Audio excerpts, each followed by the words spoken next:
Hundreds of anti-abortion protesters marched across downtown Indianapolis. It has been about 6 months since the U.S. Supreme Court overturned Roe v. Wade, eliminating the constitutional right to an abortion. News 8's Camila Fernandez has more from the State House.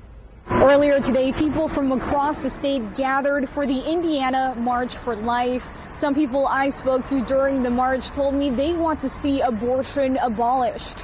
With each step forward, Hoosiers took a stand against abortion access at the Indiana March for Life. We are pro-life! So I believe in the sanctity of life. Every child deserves to live. On Monday, protesters also took to the streets to remember what would have been the 50th anniversary of Roe v. Wade that legalized abortion. The march went from Georgia Street near St. John the Evangelist Church, past Monument Circle, and ended at the State House where a rally was held. The Hoosiers are pro-life. Hoosiers want to take a stand for life. We want to be here for moms. We want to be here for babies.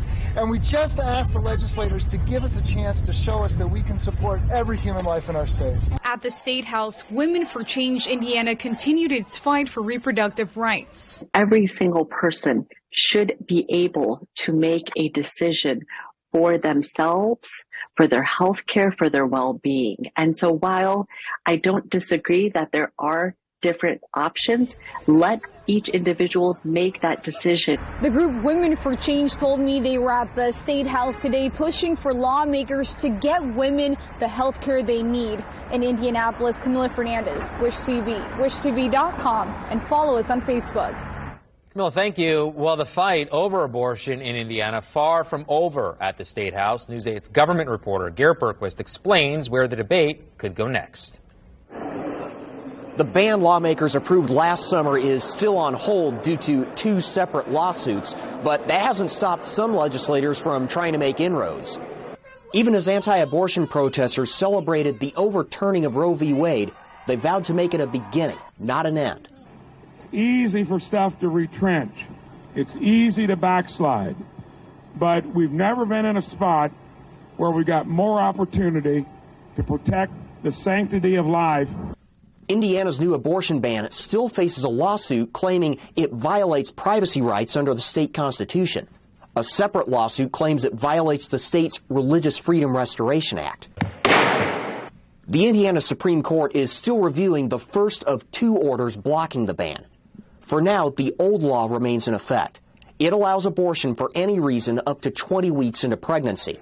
State Senator Shelley Yoder has filed a bill to keep it that way. Passing SB 1 has only been further traumatizing for the women of this state. And so I know that my colleagues on the other side, they don't want to pick this conversation up again. And I think Hoosiers are saying we absolutely need to have this conversation.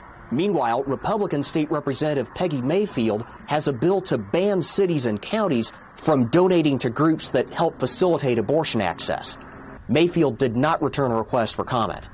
Republican leaders, for their part, have signaled they want to wait for the courts to rule on the abortion ban before they decide whether to go any further. I supported the bill, Senate Bill 1. I believe it is constitutional, but of course we'll need to see the court's vetting of that.